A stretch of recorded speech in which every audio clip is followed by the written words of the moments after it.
We're here post Victor Wembanyama and Scoot Henderson. I'm here with Ricky O'Donnell to talk one of the most fun scouting evaluation experiences I think I've ever seen in my entire life. That was just everything that you could want and more from a game that was just like hastily put together to try and showcase the two best players in the 2023 NBA draft. Scoot Henderson dropped something in the vein of 28 points, 8 assists. I don't have exact stats yet. I think that Victor Wembanyama had 37 points, 5 blocks. He made 7 3-pointers. It was something that it went off in a way that I can't even imagine the people who put this thing together could have hoped for. Ricky O'Donnell is here from SB Nation. Ricky, your thoughts. Please tell me. I know you were excited. I saw your tweets watching the game. I was just like, I got to get Ricky. Ricky will bring the noise here. Yeah, I just felt like, when it's a made-for-TV basketball event like this, where, you have a pro team from France playing a G League Ignite team that has never played a game together this season, totally new roster, everything revamped for that program. To have this be the first game and for it to live up to the hype to this level is just absolutely unbelievable. This game was truly a blessing for basketball fans. I mean, Sam, me and you have been covering the draft, for a long time at this point. Nobody cares about the draft in October. But for 2 hours, this game was the hottest thing in the sports world. And oh my God, both of these guys just met the moment to such an incredible level. Wembanyama, I mean, you hear all this hype that potentially the best prospect since LeBron. You hear that he measured 7'4", barefoot, 8-foot wingspan. We've all seen the clips of him hitting threes, but to see him do it in a game of this magnitude with so many eyeballs on him against some pretty legit competition with a nice G League Ignite squad was just ridiculous, dude. 7 3-pointers, 5 blocks. Sam, we've talked about how Wembanyama is a historic prospect for, a couple of years at this point. I just did a quick stat head search. Nobody in NBA history has ever hit 7 threes and had 5 blocks in the same game. Victor Wembanyama just did this. He's 18 years old. I think it's the first time he's ever played on American soil. He could not have lived up to the hype anymore. What we just saw was truly a personification of what could be.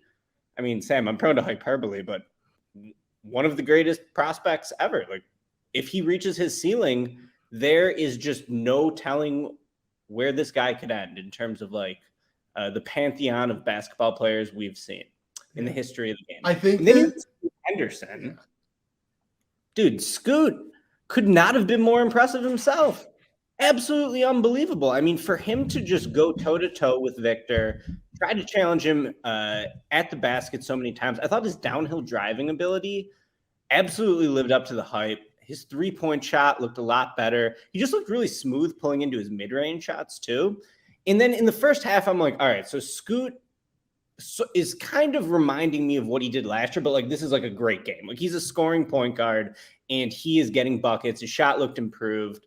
I thought that, Scoot was awesome in the first half. Then the second half, just the floor general stuff, I thought really started to crystallize. He was reading the floor a lot better, getting pressure downhill and then kicking out to the perimeter for open looks. I could not have been more impressed with Scoot. I mean, he legitimately played a perfect game, and he is not the headliner of this one because what Wembanyama did was historic, insane, mind-blowing. And Sam, I'm still trying to pick up the pieces of my brain that basically fell out of my head watching those two dudes go at it tonight. I think that I don't want to lose track of Scoot because I want to do my own Scoot thing because that was unbelievable, right? What we saw Scoot Henderson do tonight was something special. But I do want to start on Vic. I've said this throughout the early part of the draft process where there's a difference between novel and good. And I think that sometimes the idea of novelty can be overrated, things that we haven't seen before, things that are new, things that are different, right? And I thought that at times last season in EuroLeague, Vic's game offensively, at the very least, was more novel than good, if that makes sense. Right, Ricky? Absolutely. So the way he is played early in the season and on this channel, on the podcast, like you can go back and you can listen to Adam and I talk about the way that Vic has come out and played early this season. It was personified perfectly within this game. He is so much more polished as a shooter in terms of his shot prep. You look at just how balanced he is. You look at the way that he can get his feet down and just get up into the shot. It's straight up and down. There's no swaying. There's no like natural fade on the shot. You watch 7-footers sometimes, they can have that like kind of natural fade and it can look kind of ugly. You look at his driving ability. He's not like the world's best ball handler, but there was that great play at the beginning of this game where he just grabs a rebound, brings it down the court, plays point basically, and then like does a step through from 18 feet away. Like, again, these are things that are novel. A guy that is 7'5" with an 8-foot wingspan shooting over the top off of movement, off of step backs. It's something we haven't seen before. But I think that what Vic is proving throughout the early part of the season, improved particularly today in this game offensively, is that it's no longer just novel. It's no longer like he is a theoretical prospect. It's immediate. He is this good right now. He has developed the polish of his game right now. I mean, you look at the way that he's just like getting separation on the step back. Like he did like a left to right crossover, right to left crossover, like between the legs step back at one point to get free. And it's just like he created 6 goddamn feet of separation. And oh, by the way, his release point is basically at like the 10-foot high mark because he is 7 foot tall with an 8-foot standing or an 8-foot wingspan. So you can't bother him. And you saw it on the play where he got the like post duck in against Eric Mika, where he just like kind of jab steps, rips through jab steps, and then takes like a little pound dribble into a step back, and he just shoots over the top of him. Eric Mika's like 6'11", like he's a big guy, and he just had no chance to even bother him. And it was like he wasn't even there. That was, I don't think it can be overemphasized enough. I think that like outside of maybe like the Magic Bird game in like the 1970s that neither you nor I were alive for, I think that might have been the best prospect game of all time. Like I really do genuinely think that might have been the best prospect game that anyone has ever seen outside of the Magic Bird game. They were both so remarkable. And it's like, where do we even start with Vic? I guess the thing I'll say is that how many guys have we ever seen have his potential as a defensive anchor, rim protector? Probably like no one, just based on his physical attributes, right? And certainly, like, I do think there were moments in this game where you saw that like Wembanyama can still get so much better. His technique is not particularly disciplined. My big question with him, if I had to say like what's, besides for the obvious injury risk issues, just with anyone that size, it's just like, where's his sort of feel for the game at defensively? I thought sometimes he took maybe some reckless chances. Saw him diving on the floor, saw him contest a few shots where he's leaving his feet where I really didn't think he was going to have a chance to get it. Of course, it's Victor Wembanyama, so he can almost get anything. No matter where he's at on the floor, he can still challenge a shot.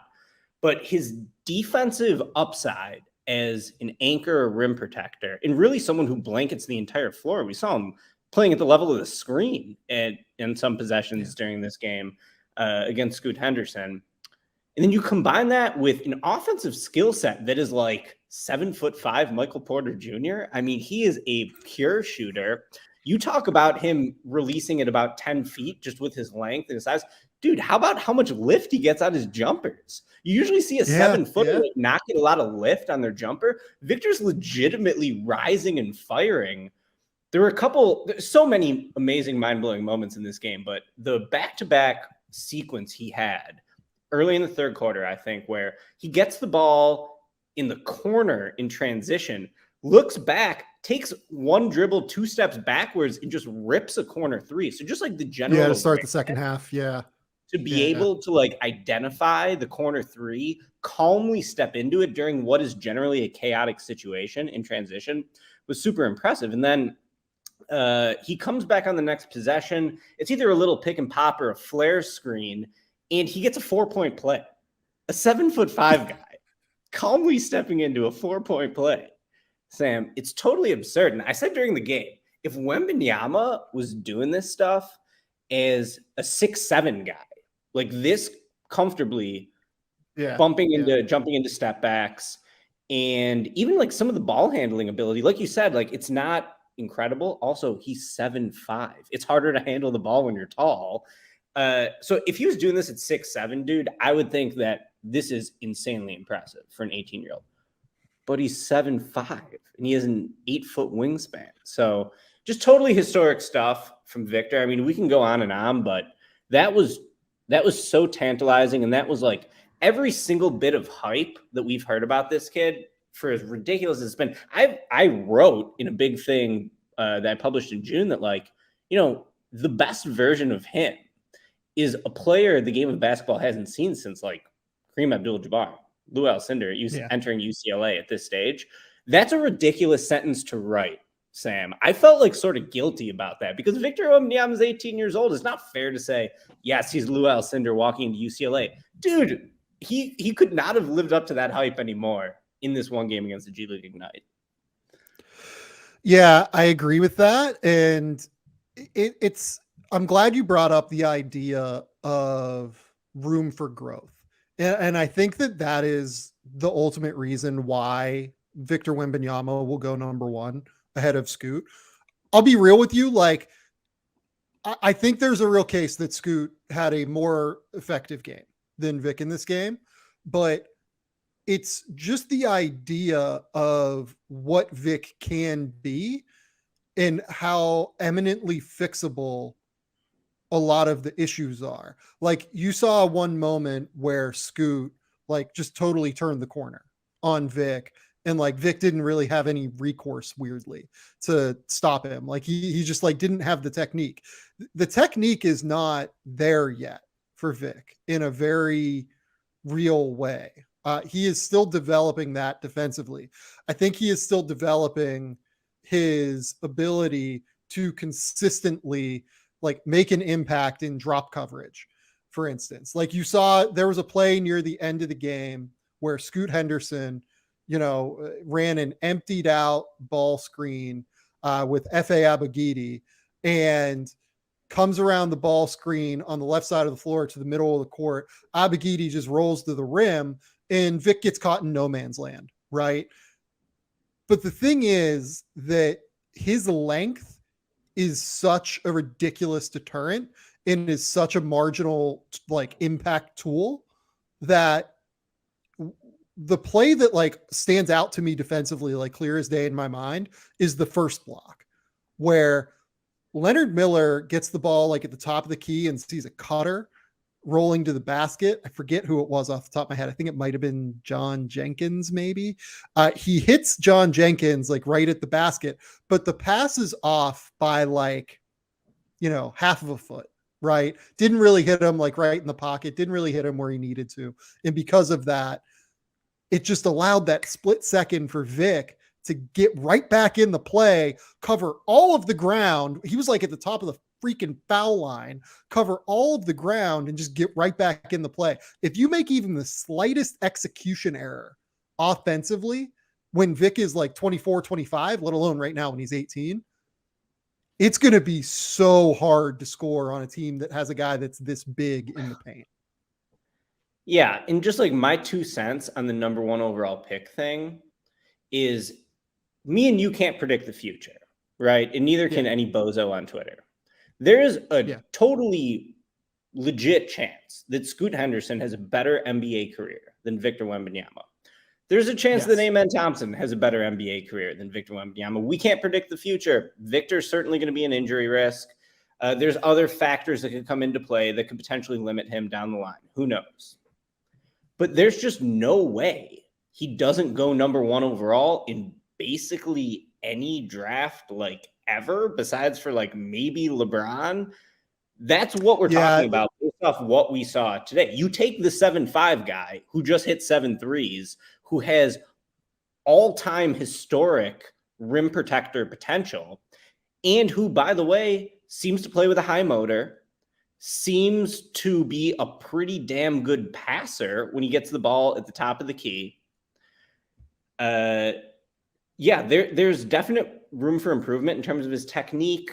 I think just like learning to play with more force. It's sort of weird for a 7'5" guy to be exclusively living on the perimeter. Now, he did have a couple decent finishes around the rim, but like that's going to be a thing for him moving forward. Is like, how do you get easier buckets when they're not lobs? He has a tendency to float on the perimeter, but guess what? He's a really, really good shooter. And I will say this: that's a shot. I will say this. If you watch some of the tape in France this year, he's doing a better job of like ducking in and finding mismatches. Like he's not going in there and like posting against bigs for the most part, or like rolling all the way to the rim against bigs. But when he gets a switch, he tends to recognize it and does tend to duck in and either try and seal or try and like get the ball like in a post mismatch where he just like does that thing where he shoots over the top and brings it up with like one hand and then like kind of flips it down. He's done a better job of that. He's just, it's a great question. Like if he stays healthy, like let's not talk about the like not fun stuff, right? With Vic, because I don't want to talk about like the potential for injury. It's a real factor. It's something that we should all be very cognizant of. And if there's a reason he doesn't go number one, it'll be because of that. But the thing is that like it's jaw dropping watching this, and like just from a skill perspective, Anthony Davis, right, was considered the best prospect in many years. You live in Chicago, you were around Anthony Davis in high school, we saw it at Kentucky. This is like I think Anthony Davis is a better mover. I think he's a better like lateral athlete. I think he's more flexible, but I don't think there's any way that a team would take Anthony Davis over Vic. We don't think, right? He's also 7 inches shorter than Wembanyama. I made that point recently too. He's literally 7 inches shorter than Vic, which is like the craziest thing on planet Earth to me. Like his standing reach is over a foot shorter than Victor Wembanyama's. And like Anthony Davis was fucking amazing. I think LeBron would have gone ahead of Vic, but like, that's the park we're in. Like for a while, I've kind of pushed back on, like I've kind of pushed back on the idea of like, are we sure he's a better prospect than Zion? But I don't know, man. Like what we saw tonight, it's a little bit more translatable than Zion, just because Zion is, a developing shooter, and shooting is the most valuable thing in the NBA. I don't know. It's gross. Yeah. I don't think anyone since LeBron goes ahead of Vic is where I'm at. The height difference between Anthony Davis and Victor Wembanyama is the height difference between Dwayne Wade and Anthony Davis. So there's just like a little picture in your head. And I mean, if you're comparing him to Zion, well, Wembanyama is clearly a way better shooter and a way better defender. So Zion's awesome. Of course. I love Zion. I want to put in a Zion MVP bet right here in my living room right now. Because I think 25-1, baby, at MGM. That's right. And here's my 2 cents on this. I felt like coming into this game, the key word with Wembanyama was prospect. Because just a few years ago, me and you were watching tape of Luka Doncic on Real Madrid. And Luka was never so much of a prospect as he was just a player. Like he was already he was fully formed, a finished product by the time he was 17 or 18 years old. I mean, that Eurobasket run I'm thinking back to when he led Slovenia to gold or to the title, that just looked like a fully formed basketball player at 18 years old. And Luka still has upside too. There's no doubt. We have not seen the best basketball of Luka Doncic's career. He was just so great at such a young age. For Wembanyama, it's more like, okay, what this guy can become is so incredible. And that's why today was so cool. Because for once, it wasn't just like the flash plays. I mean, if he hit 2 threes people probably would have been falling all over themselves. He hit 7, and he was just confidently stepping into them. He was finding other ways to score too. Some of the self-creation ability. I mean, you don't see that out of 7-footers, let alone a guy who's 7'5". So, Wembanyama, man, I mean, that was mind-blowing. There's really no amount of hyperbole that feels like too much when discussing what we just saw from Victor Wembanyama. It was that impressive.